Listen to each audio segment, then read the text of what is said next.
What's going on, y'all? What it is. So let's go ahead and slide on these topics. And the first thing I want to discuss is the fact that Diddy's lawyer has come out and stated that Diddy is going to testify at his own trial. Now, I don't know if that's a good idea. Normally, when the circumstances are this dire, it seems as though that the lawyer would instruct their client not to speak. But I guess Diddy feels that we need to hear his side of the story. We need to hear his perspective on all of this. I don't know if this moves the needle to a lighter sentence, but for me personally, my hope is when he does testify, I hope that it's televised. And I hope that he takes that opportune time right then and there to start snitching live on TV. I want Diddy to belch out the names of these powerful politicians, these powerful ex-presidents.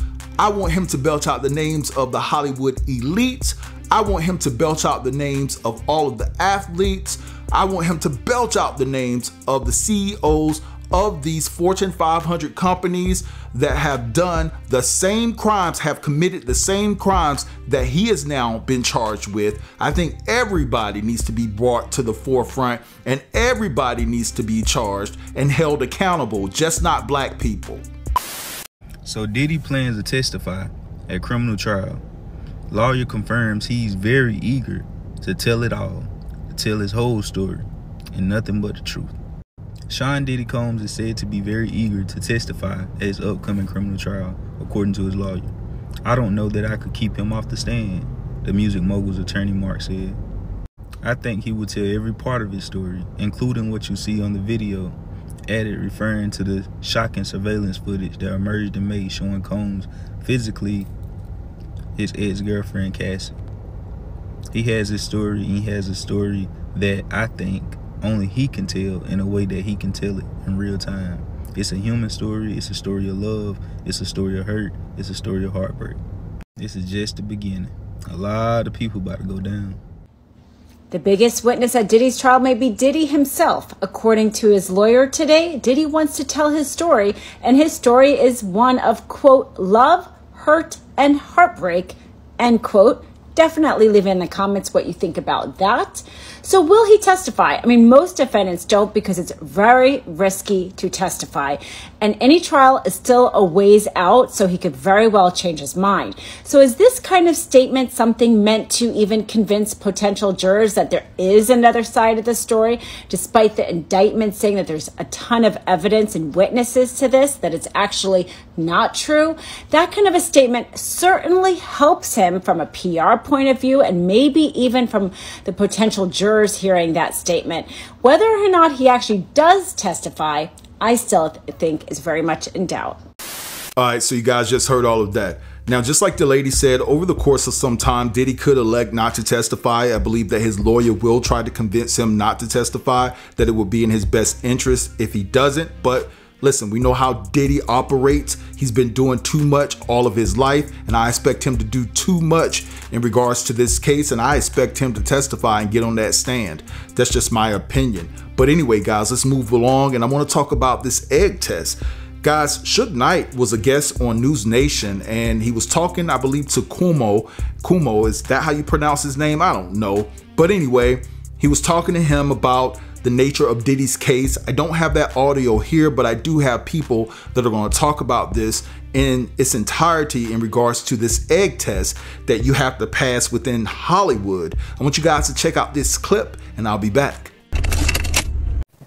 They used to have these guys, they used to call it the boiled egg test. They used to take a boiled egg, a raw boiled egg. They have those guys put their pin down when they stick it up there. The eggs break, they say they're not ready yet. They ain't put enough work in. This is Hollywood. So everybody want to go act like they don't know what's going on. Hold on a second, Suge. You just look. That's Suge, all you got to do. I have never heard of anything like that. So if I haven't heard about it, just assume a lot of people haven't heard that before. But you think it's on video? Let's stop for a second. Go ahead, Suge. Shakana! We got to talk about this egg test. In fact, we got to talk about everything that Suge Knight dropped about Diddy here. Now, Suge, who is currently serving a 28-year prison sentence, did an interview with News Nation the other night to talk about all the stuff going on with Diddy. And these two have a very long history that goes back to the mid-90s. Now, one of the things that Suge talked about was the fact that the music industry has a long-standing history of SAing and a lot of their talent. And he talked about something called the egg test, where basically these guys would have to pull down their take an egg and shove it, and if the egg cracked, it meant that they weren't ready, that they hadn't put in enough time yet. He also said that Diddy was not the first and very likely won't be the last, that Diddy was taught by people in the industry and he used that knowledge to do it to other people, other young artists. He then went on to name specific people: Clive Davis, Russell Simmons, Andre Harrell, and Jimmy Iovine. He then went on to call out people like Rick Ross, Snoop Dogg, and Jay-Z for not being whistleblowers, that they knew what was going on but never said a word. Now, in the interest of fairness, Clive Davis' spokesperson did put out a statement which reads, "This is a completely fabricated thread that is being trafficked by an incarcerated felon. Mr. Knight's assertions about Clive Davis are 100% false, as nothing of the sort ever happened. Clive is a mentor to artists and, in keeping with this, never ever condoned any such inappropriate behavior." All right, so you guys just heard that mess, right? It's not above the realm of possibility. I'm not shocked nor surprised, right? We're talking about Hollywood, and a lot of people will do some weird things just to get into the good spaces of these Hollywood elites, right? But anyway, I want to move along and talk about these tunnels that my plug tipped me off about in regards to the feds actually discovering these tunnels at both of Diddy's mansions, the one in LA and the one in Miami. And basically it leads to a dungeon type of atmosphere, he explained in the text message. So what I want to do right now is take the time to read to you all what a Hollywood insider told him.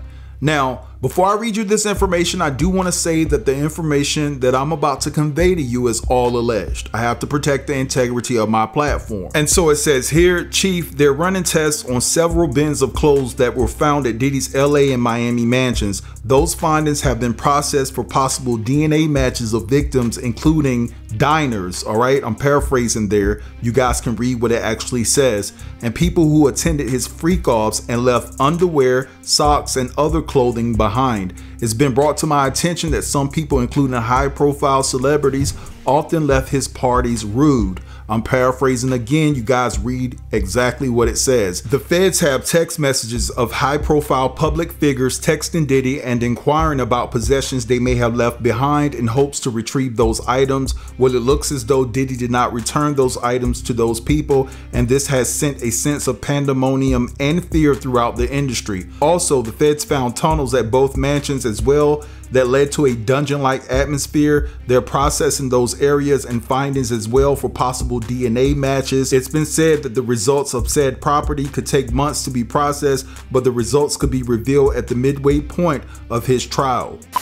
All right, so you guys just heard all of that. So it seems as though Diddy was holding on to people's clothes. I guess it was a souvenir to him, you know, to remind him of those nights that they attended the freak-offs and what they all did together. It's crazy when you got the feds sending bins of clothes that could potentially belong to other people for testing. They're trying to extract DNA. They want to know who was at those parties. And it's going to be crazy. And then they're saying that there was allegedly some diners involved. And I'm paraphrasing there. You guys know what rhymes with diners, but it's about to be crazy. Some of our favorite celebrities, some of the people that we revere, are about to be exposed. So get ready for it. Get ready to be let down by people that you held in high regard. But anyway, I want to move along because the mayor of New York, Eric Adams, has been indicted on 5 federal public corruption charges, including bribery and wire fraud, and it's all in connection to Turkey. Now, while I was making this video, Eric Adams turned himself in and he's set to be arraigned sometime today. Now, the issue is that it seems as though Eric was dealing with some people in Turkey that was donating to his campaign, right? And so what I gather from all of this is that it's against the law for an outside country to donate to a US campaign. And that is what Eric Adams was doing. He was dealing with these people over there, taking money from them and things of that nature.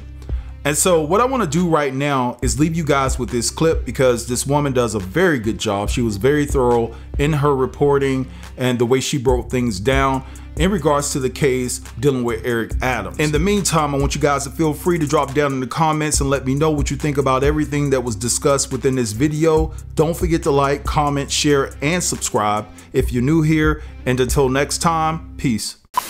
Eric Adams is cooked. His indictment is 57 pages long. And of course, I read through the whole thing. I'm going to go fast. I have highlighted sections, so I'm not going to be talking about every page, but let's get into it. He was indicted on 5 counts. 1, conspiracy to commit wire fraud, federal program bribery, and receiving campaign contributions from a foreign national. 2, wire fraud.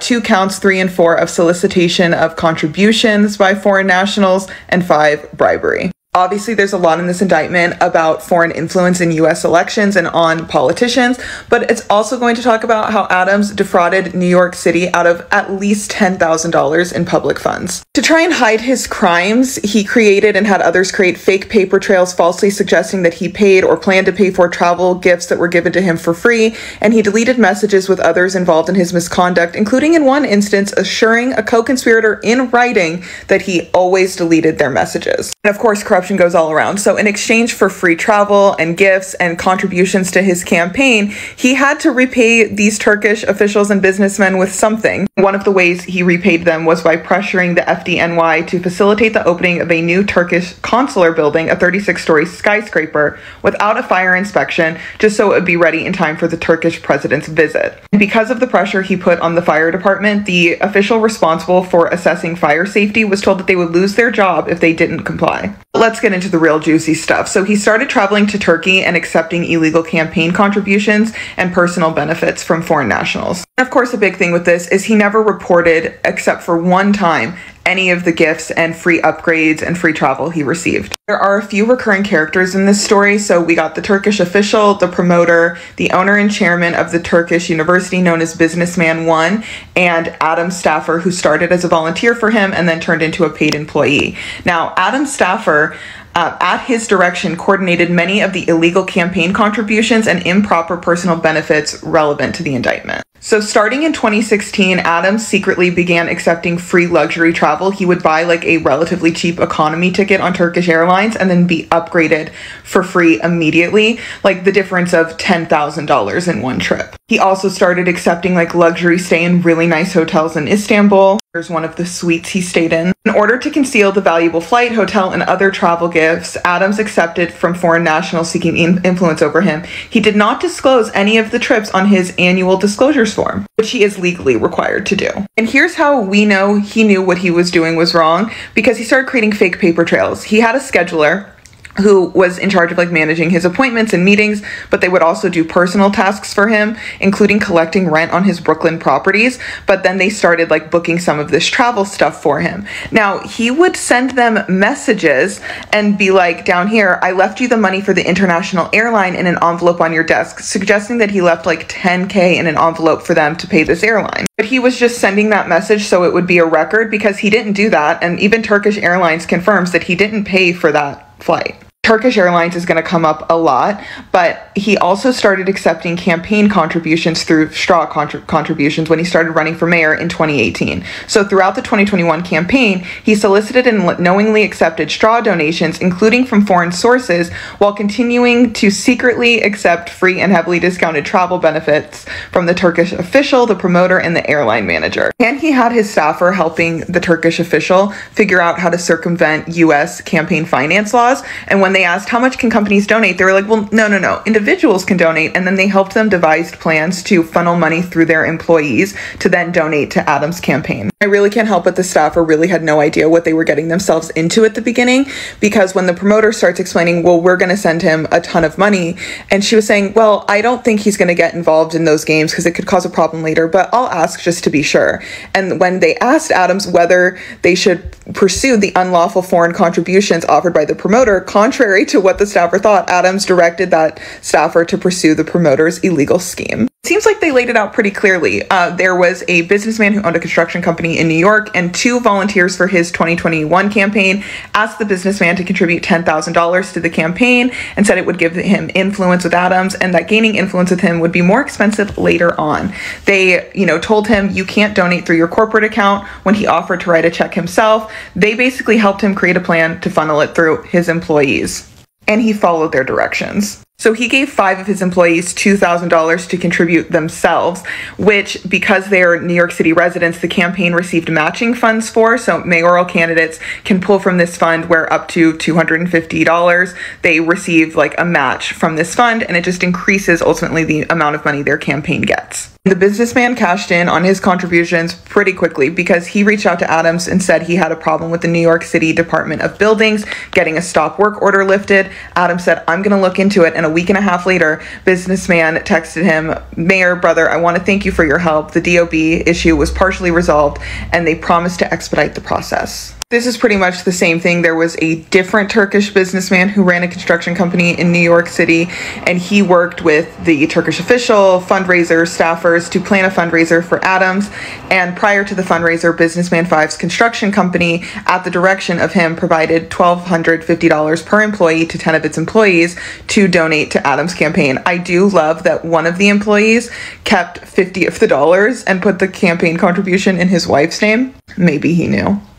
For 8 of those 10 contributions, the campaign also got the matching funds from the New York City Campaign Finance Board. And then Businessman 1, the one who owns the Turkish university, wanted to plan a fundraiser for Adams, to which Adams told his staffer that he's not doing an in-person fundraiser for less than $25K. But the Adams staffer talked with Businessman 1 and said, no, we're expecting $45K. Now, the staffer told Adams about the plan to funnel Businessman 1's contribution through US-based straw donors, and Adams approved the plan knowing that Businessman 1 was a Turkish citizen.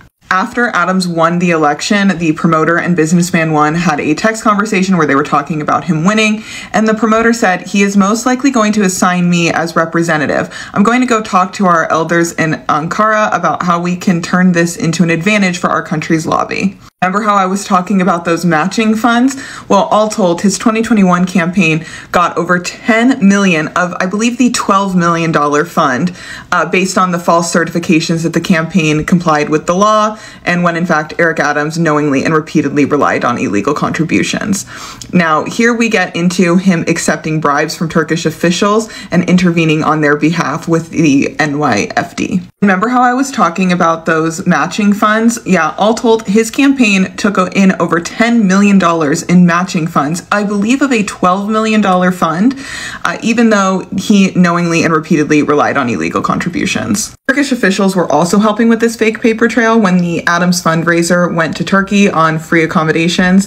The Turkish official provided a fake bill for the hotel stay to allow the Adams campaign and the fundraiser to create the appearance that they paid for the hotel stay when everyone knew they didn't. Now, here's where we get into just some more corruption. They were trying to open a Turkish consulate in New York City, but couldn't get the temporary certificate of occupancy for the building. The Turkish officials told Adams that they supported him and now it's his turn, and he said, I know. Adams got involved, started talking to higher ups at the FDNY, and the fire prevention chief wrote an unprecedented conditional letter of no objection. And the fire prevention chief wrote an unprecedented conditional letter of no objection to help get this approved. And the Turkish officials continued to fulfill his end of the bargain by providing additional luxury travel benefits to Adams, totals of upwards of more than $14,000. Here's just an overview of some of the trips that Adams took and their value. I totaled it. It's $123,000. And this is more things Adams did after becoming mayor. So right after he was sworn in, he started preparing for the next election in 2025. Adams had dinner with the promoter, and the promoter stated he could collect more foreign contributions in the future and raise more money for Adams' 2025 campaign if Adams went to Turkey and met with Turkish business people. Adams welcomed the offer of foreign contributions and told the promoter to coordinate with Adams' staffer to arrange the contribution. This is also extremely gross. The Turkish official repeatedly asked the Adams staffer for reassurance that Adams would not make any statements about the anniversary of the Armenian genocide, and Adams did not make any statement on it. Part of his 2025 campaign, he also solicited and knowingly accepted straw and foreign contributions and had his staff help obtain those foreign contributions, and then he attended a fundraiser and thanked the true donors who were foreign nationals. There was more evidence of another fundraiser for the 2025 campaign giving money to people's employees for them to donate under the guise that it was an individual contribution.